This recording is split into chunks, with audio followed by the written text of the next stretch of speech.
Hare Krishna devotees, welcome to Shloka a Day. Today's Shloka is Shloka number 24 of chapter 7. Avyaktam vyaktimapannam manyante mama buddhayah param bhavamajananto mama vyayamanuttamam avyaktam vyaktimapannam manyante mama buddhayah param bhavamajananto mama vyayamanuttamam avyaktam vyaktimapannam manyante mama buddhayah param bhavamajananto mama vyayamanuttamam. Word for word meaning and translation by His Divine Grace, A.C. Bhaktivedanta Swami Srila Prabhupada. Srila Prabhupada ki jai. Avyaktam, non-manifested. Non-manifested. Vyaktim, Personality. Apannam, achieved. Manyante, think. Mam, me. Abuddhayah, less intelligent persons. Param, supreme. Bhavam, existence. Ajanantaha, without knowing. Mama, my. Avyayam, imperishable. Anuttamam, the finest. Translation: unintelligent men who do not know me perfectly think that I, the Supreme Personality of Godhead Krishna, was impersonal before and have now assumed this personality. Due to their small knowledge, they do not know my higher nature, which is imperishable and supreme. So the Lord has talked about those who surrender to Him, those who do not surrender to Him, those who surrender to somebody else outside of Him, which is the demigods. So the Lord has talked about the mudhas.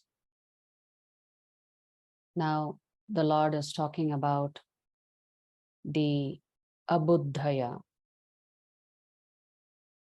So the dushkritis, the dushkritam, then the sukritinaha, the pious, then to alpamedasam, those with small intelligence, now to abuddhayah, those with less intelligence.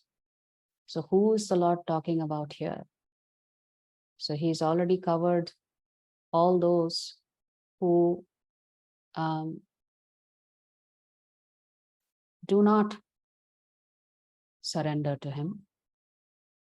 He has covered all those who surrender to Him. He has covered all those who surrender to somebody else other than Him. Now He's talking about one more category of people, the less intelligent, who don't know Him perfectly and who think that He does not have a form, and who think that it is the impersonal form that is the topmost, and that the form is really not important, or rather, worse than that the form of the Lord is just a fiction, it's just an imagination. So who's the Lord criticizing now? The Lord is criticizing those who believe that the Lord does not have a form, and also those who believe that the Lord's formless aspect is the topmost aspect. So in Vaishnava philosophy, we go from Brahman to Paramatma to Bhagavan, from the formless to the all-pervasive to the form. In Mayavadi philosophy, it is ulta, it is opposite. They believe that the form is the lowest, Paramatma is above, Brahman is the topmost. The Lord is criticizing such personalities who believe that his formless aspect is the topmost. And therefore the Lord is saying, they don't understand me perfectly. Now, within the category of those who prefer to worship the formless aspect of the Lord, there are two categories. Those who are called the Brahmavadis and those who are called the Mayavadis.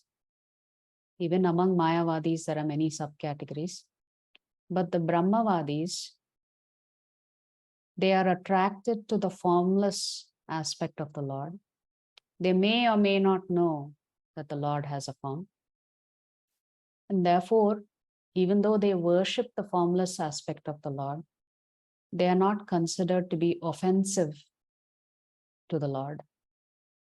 But then the Mayavadis not only believe that the Brahman is the topmost form of the Lord, they believe that this Bhagavan, when Brahman enters into the material cosmos and takes on a form, that form is Maya. That is an offense against the Supreme Lord. So it's these kind of personalities the Lord is calling abuddhayah. So Srila Prabhupada mentions in the purport that you cannot understand the Lord unless you're performing devotional service, unless you're rendering devotional service. So you really cannot understand the Lord. So when you're worshipping the formless aspect of the Lord, or you believe that the Lord is only Brahman and nothing else, then there is really no devotion there. So if there is no devotion, how can you understand the Lord? So the Lord has used mama twice in this verse to emphasize that I am speaking here before you, Archana. Even though I am telling that I have a form, that's my original form, there are some category of people who choose to ignore my own statements in the Bhagavad Gita and believe in the Brahman form only. There is a particular verse in the Padma Purana which translates to that the light that emanates from the toenails of God's personality is worshipped as the Brahman by the Jnanis. That is what they worship as Brahman. But emphatically, the Lord is resolving the debate once and for all. Does the Lord have a form, or is the Lord formless? The Lord is clearly stating in the shloka that he has a form, that he exists in the spiritual world in his divine form. Now, how do these Mayavadis actually address this aspect that the Lord does not have a form? This is how they explain it. So the explanation is actually quite simple. They believe that Brahman is all pervasive, that Brahman, when it comes in contact with the Sattva Gun, at that time we call that personality Bhagavan. When that same Brahman comes into contact with Rajagun, we call that personality Jivatma. When that same Brahman comes into contact with the mode of ignorance, we call it Prakriti. So they believe in this, what is it called? Tattvatraya, which is Jagat, Jiva, and Jagadish. Jagat is material nature, Jiva is the living entity, and Jagadish is Bhagavan. So they think that when Brahman enters the material cosmos, depending on which particular guna it comes into contact with, that illusion is in the form of either Jiva, Prakriti, or Bhagavan. But then the Lord has clearly stated that he is beyond the three gunas, that he does not come under the influence of the three gunas. So this, the Mayavadis are not able to explain. How is it that the Lord is saying that he never comes under the influence of the three gunas, but they continue to propagate this philosophy that when Brahman comes into contact with the mode of goodness, we experience Bhagavan. Therefore, that Bhagavan is considered to be just a fiction. It is Maya. But then the Lord has clearly explained that Maya is one of his energies and she operates under his control, under his direction. So it's these kind of people. The Lord is addressing those who worship his formless aspect. He's calling them less intelligent. He says, due to their small knowledge, they do not know my higher nature, which is imperishable and supreme. So that's the essence of this particular shloka. It's one more category that the Lord is critiquing. If you like our videos, please subscribe to our channel and turn on the bell notification. If you'd like to join our classes every day, please check the details in the description section of this video. We look forward to serving you.